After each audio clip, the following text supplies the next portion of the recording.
Hello dear students, welcome in English class. Today we are going to start here chapter number 27, conjunctions. Conjunctions, they are also known as the connectors or the linkers. Actually they are the words that join two sentences, two words or two phrases together. So like here, conjunction is a word that joins or connects two words, phrases or clauses or sentences together. Like here, Vijay and Sanjay are best friends. So which is the conjunction here? And it is joining two sentences together as it is said in the definition here. My bike is on the table or in the cupboard. On the table or in the cupboard, it's joined by or, and means it is here here this sentence is joined together by two phrases here. Next is here, though she studied hard, she could not get pass here. So which is the conjunction here? Conjunction is though here. Okay, so it is connecting two clauses together, like she studies hard, she could not get pass. Okay, so clauses, they are the group of words which may or may not have the complete meaning here. So if I'll say here, though she studied hard, it's not giving any meaning here. For its meaning, we need to depend on the other one sentence, she could not get the first rank here. So connector or the conjunctions, they are conjunctions. Conjunction is a word that joins or connects two words, two phrases in the on the table, in the cupboard, or two clauses together. Though she studied hard, she could not get pass. So this is known as the conjunction here. Okay, so dear students, conjunctions, they are of three types: coordinating conjunction, subordinating conjunction, and correlative conjunction.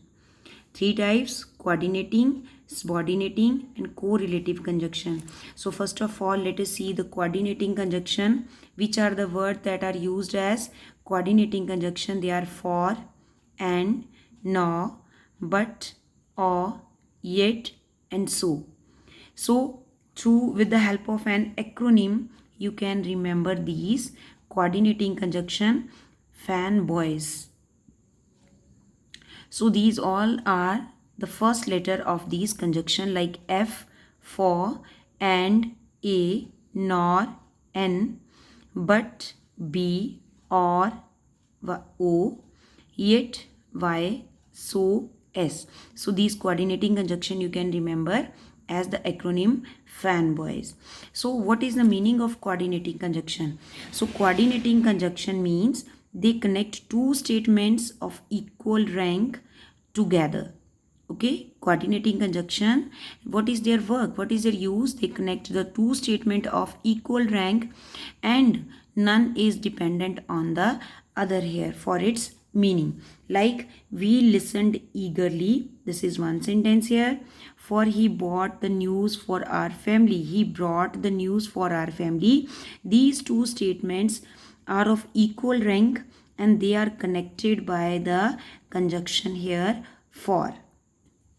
Next one example, they rushed to the hospital but they were too late. So if we separate these two sentences, they are joined together. If we separate, they have their independent meaning here. So here the statement which are of equal rank and its meaning, the next one meaning is not dependent on the other. If we separate these two sentences, they have their own meaning here.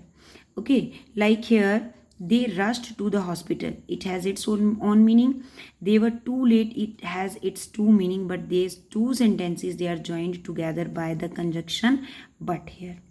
Got it, students? So coordinating conjunction. Next we are here on the subordinating conjunction. So which are the words that are used here as a subordinating conjunction? Like after, before, when, where, why, how, till, unless, though, although, if, that, for, because, since, as, then. So what is the meaning of the subordinating here? Okay, so subordinating conjunction means subordinating conjunction, they join the clauses to another clause where one clause is dependent on the other for its full meaning here. What we said here, they are of equal rank, means their meaning, they have their independent meaning. But in case of subordinate clause, subordinating conjunction, the clauses, they have their meaning dependent on each other. Means for carrying the meaning of the one, we need to depend on the meaning of the another. Like the example is there, he said that he will ill. I will come if you invite me. So in this sentences, he was ill. He said that he was ill. He said that he was ill. So if we will separate these two sentences, he said and that he was ill, it does not have its own meaning. Okay, for getting its clear meaning, we need to depend on this one, he said, and that is the conjunction here.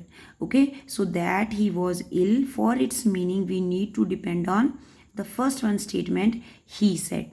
Okay, so that it is working here as a subordinating conjunction. Next is there, what is there? I will come if you invite me. So if I'll write here, if you invite me, so it does not have its own meaning. For getting its clear meaning, we need to depend on what is this, I will come. Okay, so if you invite me, it depends on I will come here. Okay, so here the meaning of one clause, it is dependent on the meaning of the other one clause here.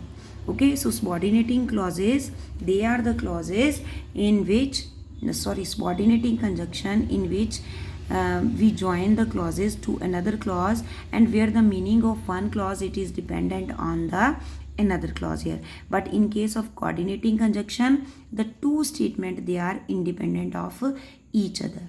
Next is their correlative conjunction. So conjunction that correlate both the things, actually they are used in the pairs like both and, either or, neither nor, whether or, not only but also, such that, scarcely, when, no sooner than. So mean to say here, they are not used as a single word, they are used in pairs and they correlate the statements here. Okay students, in next video I will elaborate about I will try to complete the book exercises that are given in the chapter number 27 here. I hope you have understood this concept here, conjunction. So thank you everyone.